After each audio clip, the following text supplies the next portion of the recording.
Olá pessoal, graça e paz. Eu sou a Olga, esse é o pastor Tony, meu esposo, e nós vamos falar hoje sobre Casados e Felizes, sobre o livro do pastor Hernandes Dias Lopes, que tem ajudado a gente no nosso casamento e a gente quer compartilhar com vocês algumas coisas que a gente viu nesse livro que é importante para nós. Olá, seja bem-vindo. Obrigado, primeiramente, a Deus. Nós agradecemos ao Senhor, pela oportunidade de compartilhar um pouquinho o que Deus tem feito em nossas vidas, nosso casamento. E bora para cima, né? Vamos pensar um pouquinho hoje no texto de Gênesis capítulo 2, justamente na criação, quando Deus ele cria o homem, e do homem faz a mulher. Vamos pensar um pouquinho, refletir o que significa isso, unir, né? Vamos pensar um pouquinho sobre isso. Então vamos lá, Gênesis capítulo 2, versículo 24. Eu vou ler o 21. Então o Senhor Deus fez cair um pesado sono sobre o homem, e este adormeceu, tirou-lhe uma das costelas e fechou o lugar com carne. E da costela que havia tirado do homem, o Senhor Deus formou uma mulher e a levou até a ele. E o homem disse: Esta, afinal, é osso dos meus ossos e carne da minha carne. Será chamada varoa, porque do varão foi tirada. Por isso, o homem deixa pai e mãe e se une à sua mulher, tornando-se os dois uma só carne. Até aqui. Vamos refletir um pouquinho sobre essa realidade. Deus ele tira ele faz o homem cair num pesado sono e do homem tira a mulher, ele tira da costela. Não porque a mulher é osso duro de roer, meus irmãos. Não é isso, não significa isso, né? Alguns vão pensar para esse lado, não é isso, não significa isso. Na verdade, Deus ele tira a mulher da costela, não para a mulher ser a ideia da submissão. Hoje, a palavra submissão foi desgastada, né? A pessoa acha que ser submissa ao marido significa ser abaixo do marido. Não é isso, né? Ser submissão é viver debaixo da missão do marido.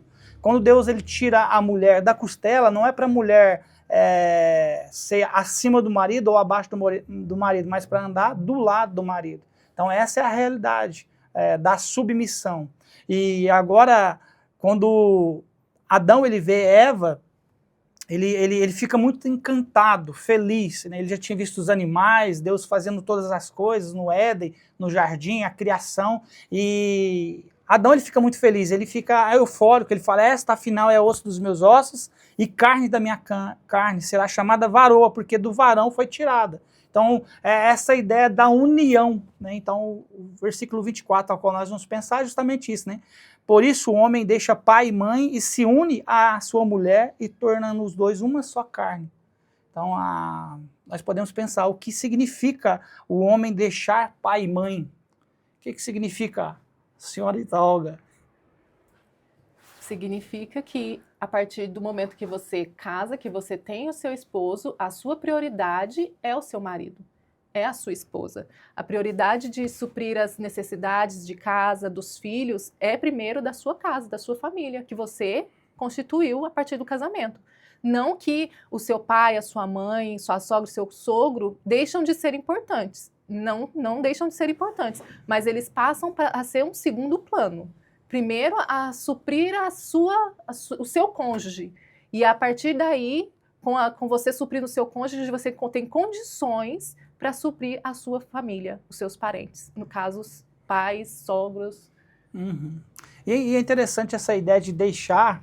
Muitas das vezes, o livro ele traz uma ilustração bem interessante, bem engraçada. Ele fala que o casamento é que nem uma mala velha e sem alça, que nós levamos para o casamento. O que significa isso?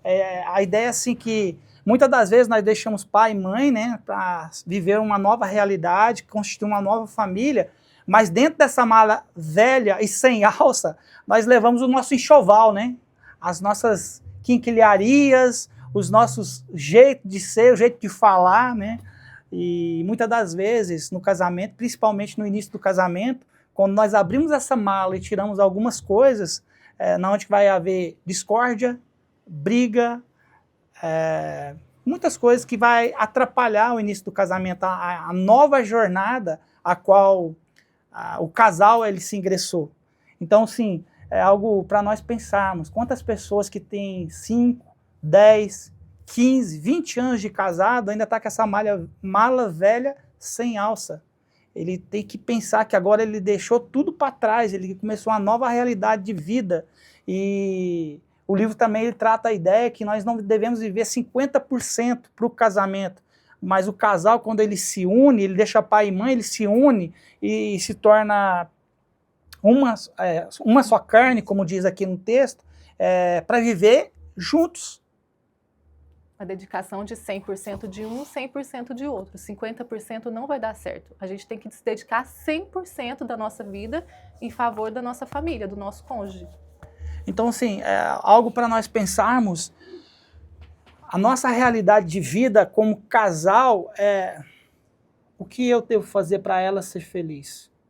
A maioria das pessoas casam para ser feliz, e é um pensamento egoísta, é um pensamento equivocado.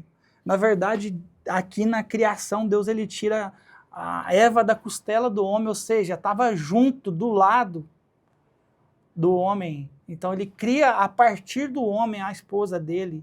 Então assim, é para quê? Para caminhar junto.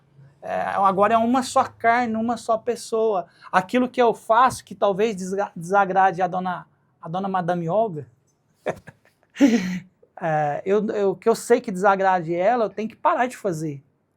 Porque assim, a ideia da mala velha, né? Muitas das vezes a gente abre a mala velha, os nossos hábitos, o nosso linguajar, o jeito de conduzir as coisas, às vezes incomoda o cônjuge. Às vezes você está passando por isso. Tem algo que está incomodando seu cônjuge e você nem percebe. E um dos pontos do casamento que fica a desejar é o diálogo. Né?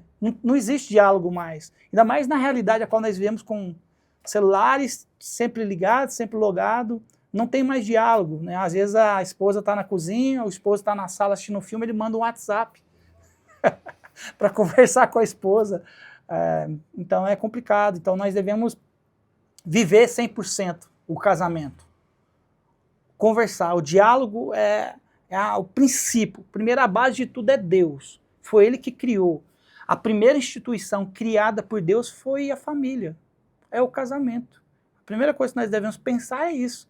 Que a primeira instituição criada por Deus é o casamento. O livro também ele trata de algo bem legal, e eu vou deixar a esposa falar, sobre que o casamento ele deve ser como uma conta bancária. Por quê, dona Olga? Porque você precisa ir depositando para depois retirar. Primeiro você precisa ter para poder sacar. No banco você tem que depositar o dinheiro para você ter depois como gastar. Se você não depositar, você não tem dinheiro para gastar. E a mesma coisa no casamento. A gente precisa depositar sonhos, a gente precisa depositar valores, a gente precisa depositar amizade, a gente precisa depositar ir à igreja, ler a Bíblia juntos, servir juntos, ter afeto, intimidade, para a gente poder ter isso de volta. Exatamente. E assim, meus irmãos, a gente tem que pensar no seguinte, né? Não existe casamento perfeito. Existem crises. Não, já passou por várias. Muitas. E a gente costuma pensar que depois da crise, parece que a hora que volta naquela paixão, né? Então, assim, às vezes a crise ela vem, porque somos pessoas diferentes, criados de forma diferente. Lembra da mala? Velha e sem alça? Pecadoras. Está agora vivendo debaixo do mesmo teto. Muitas das vezes vamos ter crises, né? No casamento. O que nos fortalece, o que nos deixa de pé ou continuar caminhando é justamente a palavra de Deus, né? Nós entendemos que a instituição casamento, né, família, foi criada por Deus. E aí nós devemos lutar. Às vezes nós vamos ter que engolir sapo, como diz alguns aí fora, né? Vamos ter que dar um passo para trás para depois dar um passo para frente. Então essa é a realidade do casamento. É nós pensarmos, no que eu posso mudar? Eu ouvi uma história esses dias de um advogado, e eu achei muito interessante essa história, porque assim, um advogado já mais velho, bem experiente, chegou uma mulher para falar com ele, olha, eu quero separar do meu esposo e eu quero que seja para ontem. Ela estava desesperada. E o mais interessante é que esse advogado sábio, depois ele vê aquela situação daquela mulher, ele fala algo bem bacana, bem interessante, ele fala para a mulher, vamos fazer o seguinte, vamos fazer o seu esposo, ele conheceu uma mulher que ele nunca conheceu, e a hora que ele estiver bem entusiasmado, você separa para ele, você vai matar ele. Ele vai estar muito feliz, muito alegre com aquilo que você começou a fazer, e ele aconselhou ela a fazer o quê? Olha, leva um chá para ele, faz uma comidinha gostosa que ele gosta, a hora que ele chegar no serviço, recebe ele no portão. E ela começou a fazer isso. Ela pensou, não vou fazer ele ficar mais entusiasmado, mais apaixonado por mim, e eu vou largar dele daqui 6 meses. E ela fazendo isso todos os dias. Passou uma semana, ele começou a mudar também, o camarada, o marido dela. E ele começou a fazer coisas que ela sempre desejou que ele fizesse, né? Ao passar 6 meses, o casamento deles foram transformados. E a mulher não voltou. E o advogado já sabia o que tinha acontecido, ele esperou mais 2 meses. Aí ele ligou para a cliente. E aí, vai separar? Aí ela falou assim, não, eu amo meu marido. Eu estou mais apaixonada nele. Você quer saber de uma coisa? Quando eu comecei a fazer aquilo que você falou, ele começou a ser um marido que eu nunca conheci que ele fosse. Ele começou a fazer coisas extraordinárias. Coisas que eu sempre sonhei que ele fizesse. E aí o advogado falou assim, mas você também foi a esposa que você nunca tinha sido para ele. Você começou a ser diferente para ele. Como ele foi um esposo diferente, você também foi. Então a realidade é essa. Muitas das vezes nós precisamos dar o primeiro passo, né? Eu preciso ser diferente. Para ela ser diferente. A ideia de o casamento ser isso, né? Eu caso para ela ser feliz. E se ela tiver o mesmo pensamento recíproco, ela vai me fazer feliz. E essa é a realidade. Não significa a ausência de problema. Eu gosto muito do Salmo 23, versículo 6. Certamente a bondade e a misericórdia do Senhor nos seguirão todos os dias da minha vida, e eu morarei na casa do Senhor eternamente. Significa o quê? É certo. A bondade, a graça do Senhor é o favor imerecido. E a misericórdia do Senhor é Deus, ele não nos retribuir aquilo que nós merecemos, né? Certamente a bondade e a misericórdia vai nos seguir, né? Não significa ausência de problema, né? Significa Deus está conosco. No mesmo salmo ele fala, ainda que eu ande pelo vale da sombra da morte, não temerei mal algum, porque tu estás comigo. Ou seja, a bondade e a misericórdia do Senhor significa que Deus vai estar comigo em todos os momentos. E a promessa mais fantástica para nós é que ele fala que nós moraremos na casa do Senhor eternamente, né? E o salmista ele não está falando do templo, né? Porque é Davi que está escrevendo ali, mas ele está falando do céu, da eternidade, né? Ao lugar que nós esperamos, nós almejamos estar com Cristo. Então, o casamento deve ser isso, né? Você começar a depositar. Sabe por quê? Talvez você só está sacando. Já está em déficit, no vermelho. Você vai explodir a conta. Vai acabar tudo, o casamento. Então, começa a depositar um pouco mais. Talvez aquilo que você não fazia, começa a fazer. Né? Começa a receber seu esposo bem, começa a receber sua esposa legal, bacana. Então, assim, o casamento ele tem tudo para mudar, se nós darmos o primeiro passo, se nós agirmos da forma correta, como o próprio texto aqui ele fala para deixar pai e mãe e se unir à sua mulher, tornando os dois uma só carne, não tem como separar, é uma só. Se eu ferir ela estiver mal, eu também estou mal. Eu vou ser sincero para vocês, quantas vezes que nós estávamos em crise no casamento, nem trabalhar eu conseguia. Porque, assim, ela estava mal. Ela estava braba. Ela é braba, gente. Vocês nem acreditam. Ela estava brava com eu. Então, assim, eu não conseguia trabalhar. Eu ficava pensando, remoendo aquilo ali. Então, assim, a ideia de unir e ser uma só carne é justamente isso. Se no meu dedo eu bater o martelo nele aqui, eu vou sentir dor no corpo inteiro. Se ela estiver mal, nós não somos uma só carne? Como que faz? O que tu acha? Vai sentir também. Nós sentiremos juntos, né? E deixa eu te perguntar uma coisa aí, referente a esse texto que você lê. Principalmente o versículo 24. Por isso deixa o homem pai e mãe e se une à sua mulher, tornando-se uma só carne. O que significa se unir? Se unir é se tornar uma só carne? Porque somos 2 pessoas. Cada um tem a sua personalidade e a sua individualidade. Como fica isso no casamento? Respeito. Simplesmente a palavra que é essa, respeitar os limites de cada um. Para poder conviver, aí vem a ideia do diálogo. Para poder conviver, se você não tiver respeito, não respeitar o limite do cônjuge, eu respeitar o limite dela, respeitar o meu limite, nunca vai dar certo. Não tá o texto não está falando para você, agora a individualidade acabou, a ideia de... A personalidade, na verdade, acabou. Cada um tem uma personalidade, né? Ela tem o lado positivo, eu tenho o lado positivo, também tem o lado negativo, escuro. Você também tem o lado escuro, negativo. E é a ideia de nós mantemos a personalidade, o respeito. E aí, né, eu volto a dizer, né, às vezes você vai ter que dar um passo para trás, né, por causa do seu cônjuge, por causa do amor que você sente por ela, ou né, vice-versa.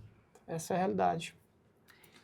E quando só um lado quer trabalhar isso, quer manter o relacionamento bem, positivamente, e o outro lado não quer nem saber?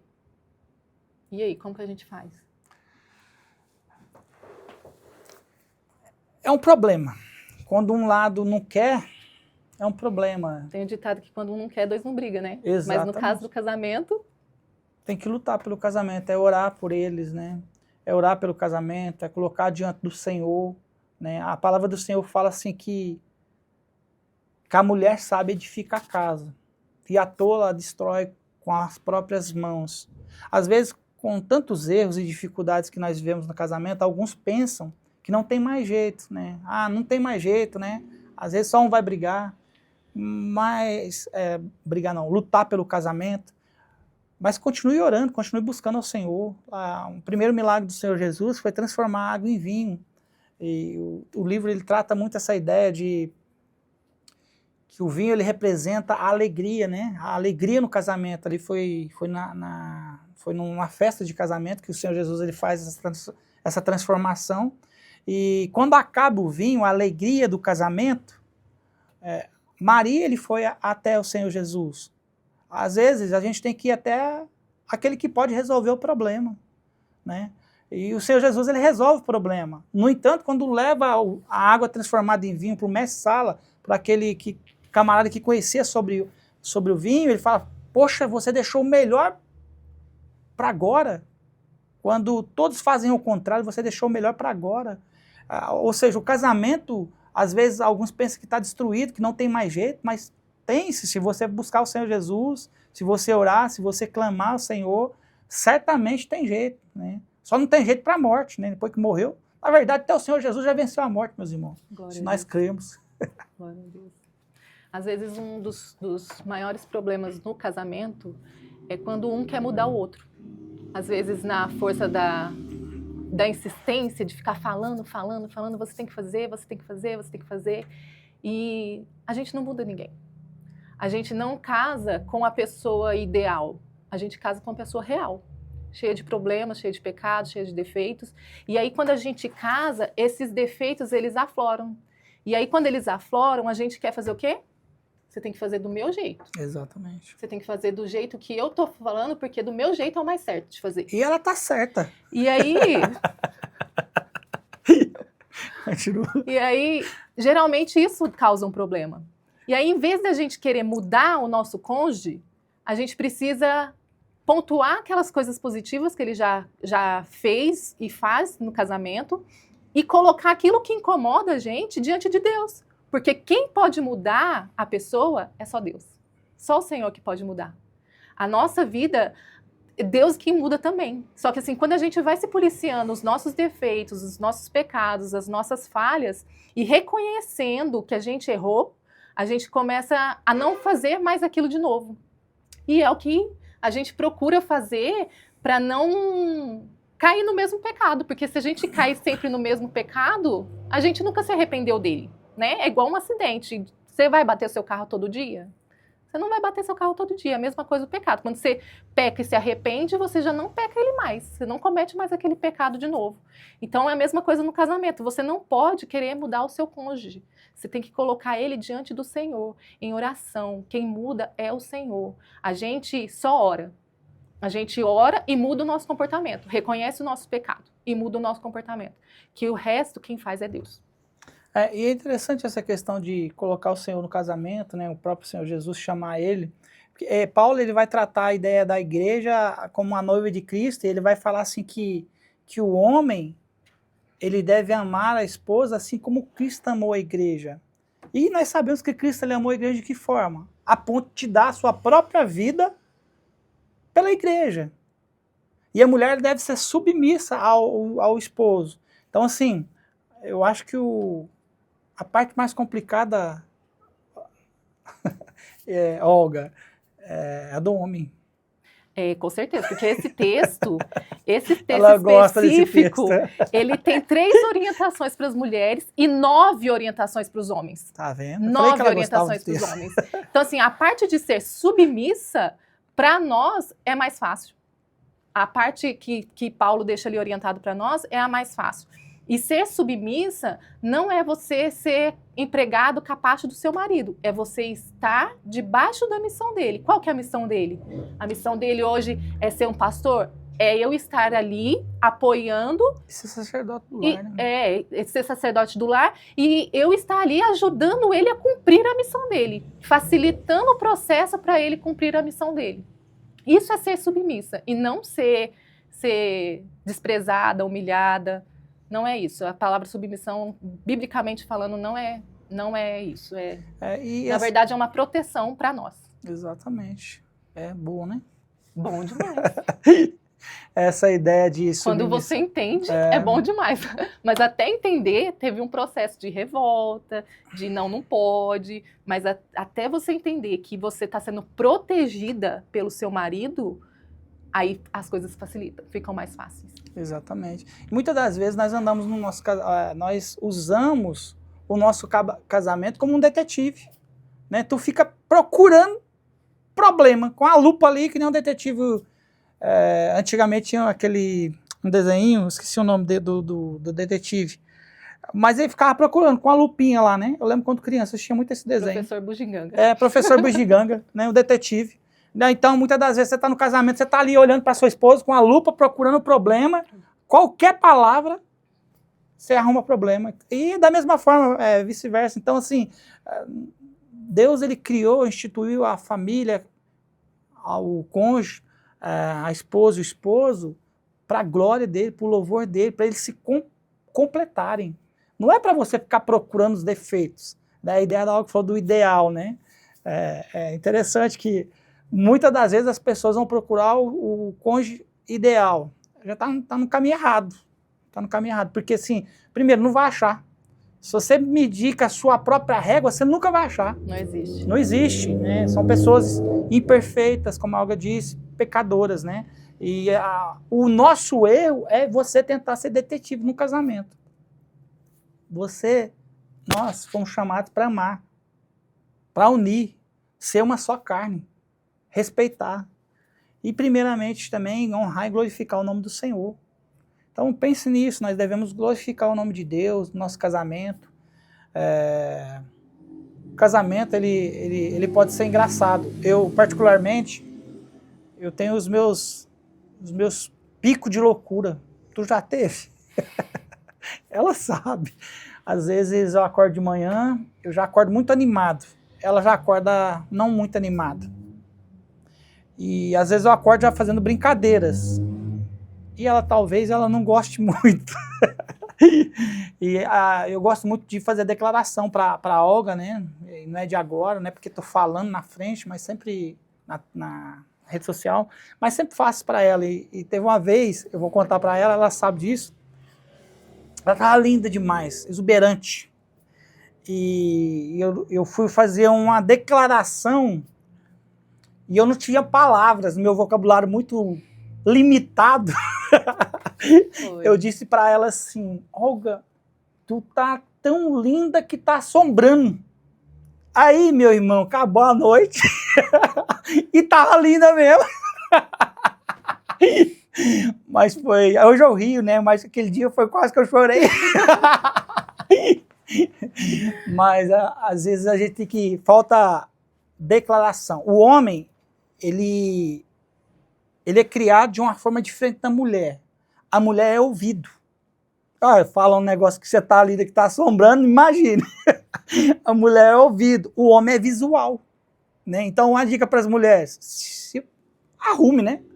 Se produza. Passa o perfuminho, bacana, né? A maquiagem. Mas, maridos, invistam nisso. Fazer unha não é barato, cabelo também não. Então você, para ver a sua esposa bonitinha, linda, maravilhosa, dê uns R$ 500 para ela por mês, para ela se produzir. É isso aí. Então, assim, então o homem ele tem que ter cuidado com o que fala. Né? Se a mulher é ouvido, então o homem tem que ter cuidado com o que fala. Né? Eu me lembro do Cláudio Duarte, em uma das pregações dele, ele fala com a irmã, chega para ele e fala assim, pastor, o meu marido me procura, ele é muito engraçado, ele falou assim, mas a senhora está se escondendo? Então, assim, muitas das vezes, meus irmãos, para a mulher, né, ela não se produz mais, já está deixada, já tem vários filhos, eu sei que a correria do dia a dia é difícil, é complicado, né? Mas se produza, o homem tenha um pouco de respeito, né? Saiba o que você vai falar e vai dar certo, né? Não desista não, vai dar certo, né? O casamento é algo criado por Deus. Não desista do seu casamento, lute por ele. Busque ao Senhor. Busque aquele que pode resolver o seu problema. E Deus nos abençoe em nome de Jesus. Amém. Quer falar mais algo, Olga? Não. Agora deixa para nós uma palavra de encorajamento para os casais que têm acompanhado, vai acompanhar a gente, que acompanham a gente, e que deseja viver um casamento firmado nos princípios que Deus instituiu. Vou ler um texto. Eu gosto muito desse texto, porque se você quer viver os princípios que Deus instituiu,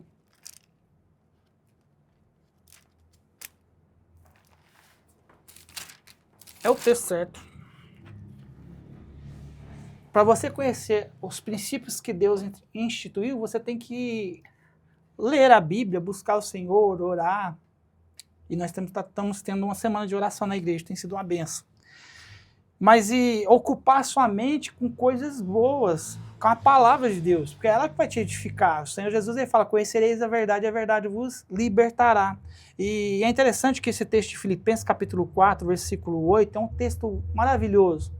Nós estamos colocando em nossa mente, no nosso dia a dia, tantas coisas que não agrega nada, a verdade é essa. Nem no casamento, nem na vida normal. Não vai te agregar nada. É celular, vendo Facebook, vendo coisas que não vai agregar nada.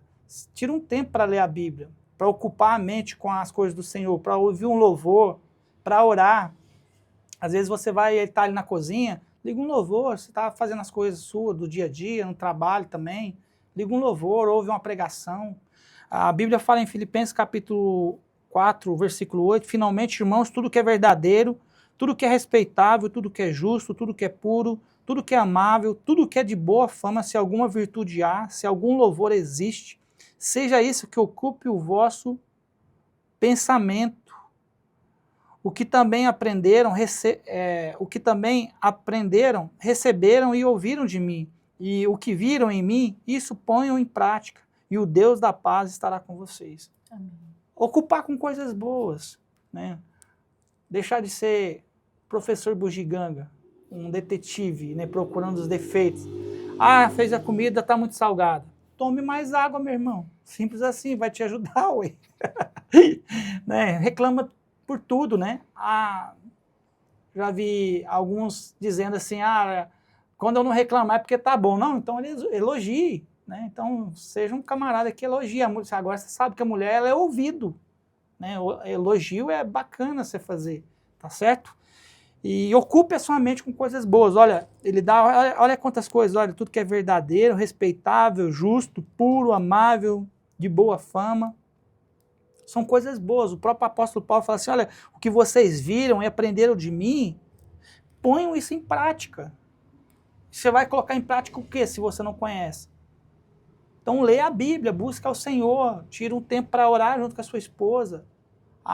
Toda noite, eu e a Olga, desde quando nós casamos, nós temos o hábito, né? A exceção algumas noites, que às vezes eu chego muito cansado, e ela às vezes está na cozinha, na sala, e eu falo, vou deitar. Aí a gente não ora junto, mas nós temos um hábito sempre de orar junto, eu, ela e o meu filho, o Marcos. Hoje o Raul está conosco, e o Raul. De orar junto, né? De orar um pelos outros, de ler um capítulo bíblico todo dia. Então, assim, que venha fazer isso. Coloca algo em prática, né? Na sua vida, né? E eu tenho certeza que Deus vai restaurar seu casamento, vai transformar a sua vida. Pense nisso, antes de você magoar sua esposa, lembre-se que você vai se magoar também. Antes de você entrar em crise com ela ou com ele, lembre-se, você também vai ficar em crise. Então, assim, é que nem eu disse no começo, né? Quando nós brigávamos, nossos atritos, e eu creio que não foram os últimos, enquanto nós tivermos vida, nós vamos ter atrito, nós vamos resolvê-los diante do Senhor, diante da palavra perdão, o pedir perdão, eu me arrependo, eu errei, né, eu reconhecer o erro.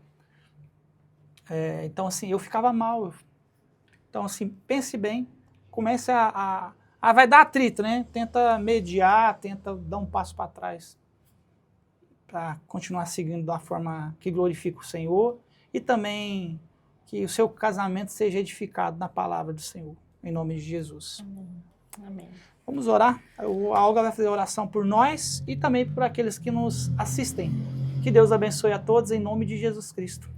Senhor, nós queremos agradecer ao Senhor. Amém, Senhor, em nome de Jesus. Por essa oportunidade de poder falar do teu amor, falar do teu evangelho, falar sobre casamentos, Deus. O Senhor sabe que nós somos imperfeitos, pecadores, mas que o Senhor, por graça, nos usa e por misericórdia nos mantém de pé. Sim, meu Pai, obrigado. E nós queremos, Deus, em nome de Jesus, pedir que o Senhor continue abençoando o nosso casamento, Amém, abençoando, Senhor, Deus, o em nome de casamento Jesus. daquelas pessoas que vão nos ouvir, que estão nos ouvindo, Em nome que de Jesus Cristo. a glória do Senhor seja o alvo do casamento desses Em nome de irmãos, Jesus em nome de Jesus. Nós clamamos ao Senhor, Pai, que a Tua presença, o Teu alento, Deus, em nome de Jesus, resolva todas as questões, todos os impedimentos de um melhorar com o outro, Amém, Senhor. e que o Senhor, Pai, seja o Deus desse casamento, o Deus Em nome de dessa Jesus casa, Cristo. dessa família, e que o casamento desses nossos irmãos também sejam para a glória do Senhor. Em nome de Jesus. Em nome de Jesus é que nós oramos e clamamos ao Senhor. Em nome de Amém. Jesus. Amém. Tchau, obrigado. Deus abençoe e até a próxima.